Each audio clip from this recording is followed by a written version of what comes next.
Selamat berjumpa kembali Bapak Ibu, Saudari-saudara, umat beriman terkasih dalam Tuhan. Salam sehat, berlimpah berkat. Hari Jumat tanggal 13 Juni 2025, gereja memperingati seorang kudus, Santo Antonius dari Padua, seorang imam dan pujangga gereja. Saya mengajak kita sekalian saudara-saudari merenungkan bagian dari khotbah di bukit dalam Matius bab 5 ayat 27 sampai 32. Kita mendengarkan sabda Tuhan terlebih dahulu. Dalam nama Bapa dan Putra dan Roh Kudus. Amin. Dalam khotbah di bukit Yesus berkata, "Kalian telah mendengar sabda, jangan berzinah.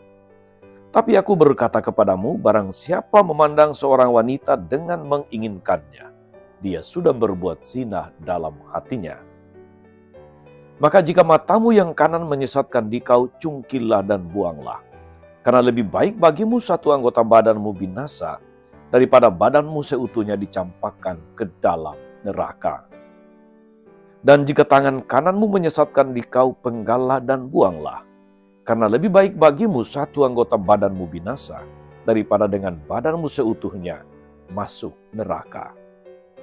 Telah disabdakan juga, barang siapa menceraikan istrinya, harus memberi surat cerai kepadanya. Tetapi aku berkata kepadamu, barang siapa menceraikan istrinya kecuali karena zina, dia membuat istrinya berzina. Dan barang siapa kawin dengan wanita yang diceraikan, dia pun berbuat zina." Demikianlah sabda Tuhan. Bapak Ibu Saudari-saudara, umat beriman terkasih dalam Tuhan, aturan hukum Taurat tentu sungguh baik sebagai penuntun bagi orang-orang Yahudi pada masa itu. Sekarang tinggal bagaimana aturan-aturan itu ditaati, dihidupi dalam keseharian, dalam kesaksian hidup. Jangan berzina. Titik. Tidak ada catatan tambahan. Jangan ada embel-embel apapun. Bahkan Yesus mengatakan, jangan mengotori matamu dengan segala pandangan yang dalam tanda kutip kotor. Karena pada saat kita mengotori mata, kita sudah mengotori hati. Saudari-saudara, umat beriman terkasih dalam Tuhan, memang khotbah di bukit dalam Injil Matius bab 5 sampai bab 7 itu sangat keras, sangat radikal.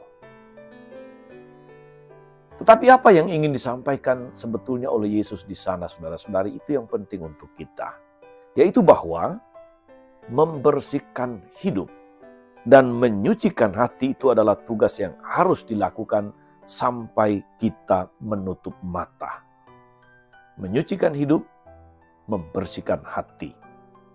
Atau sebaliknya, membersihkan hidup, menyucikan hati. Kita memang harus terus-menerus membersihkan dan menyucikan hidup kita. Banyak kotor, maka harus banyak bertobat, banyak membersihkan diri, memperbaiki diri. Jangan keras hati dan jangan keras kepala, atau dalam kitab suci seringkali disebut jangan tegar tengkuk. Jangan selalu merasa benar, bahkan jangan sampai merasa sudah bersih dan merasa paling bersih. Maka mata kita akan selalu memandang orang lain sebagai orang yang kotor, penuh kesalahan dan dosa, dan hanya kita yang bersih. Hanya orang yang mau sujud di hadapan Tuhan dengan segala kerendahan hati yang akan mendapatkan rahmat pengampunan dan yang akan sungguh menemukan damai dan sukacita di hati, sukacita dalam hidup ini. Walaupun kita tahu dan merasa banyak tantangan dan godaan yang terkadang juga melelahkan, melemahkan, dalam Tuhan ada kekuatan, ada tuntunan. Maka kita harus senantiasa datang dan berserah kepada Tuhan dalam segala kelemahan kita.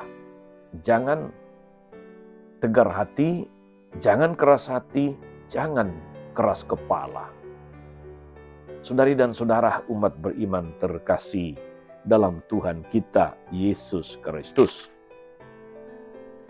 Kita diteguhkan oleh firman Tuhan hari ini supaya kita senantiasa berusaha untuk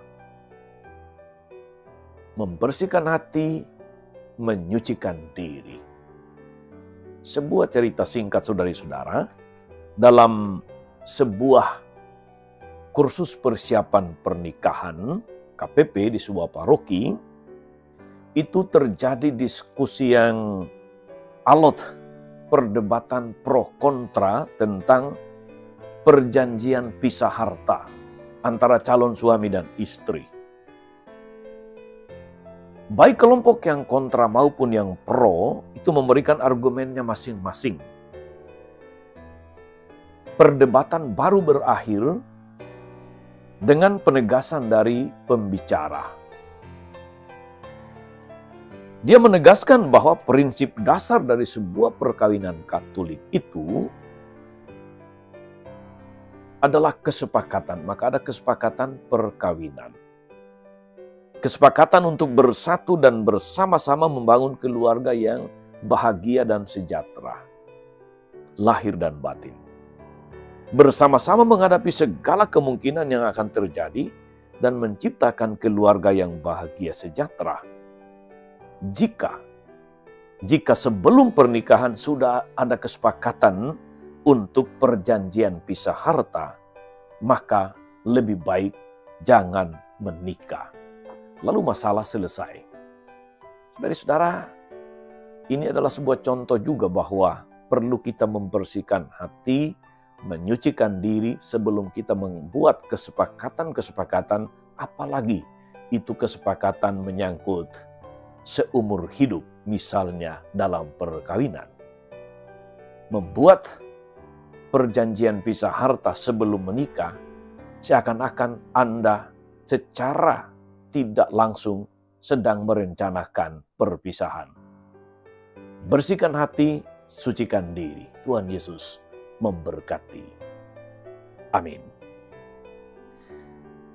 Tuhan Yesus Kristus, kami bersyukur karena Engkau senantiasa meneguhkan kami dengan firman-Mu agar kami boleh menjalani hidup ini dan membangun hidup ini dengan hati yang bersih dan suci.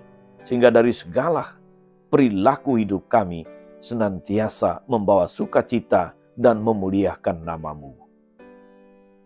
Kuatkan kami Tuhan agar kami senantiasa mawas diri serta menyucikan hidup dan hati kami dari segala dosa, dari segala hal yang tidak Engkau kehendaki. Kaulah Tuhan dan pengantara kami sepanjang segala masa. Amin.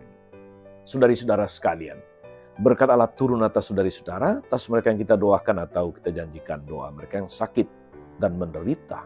Segala rencana, karya, dan pelayanan hari ini Bapa dan Putra dan Roh Kudus. Amin. Tetap sehat, teruslah menjadi berkat.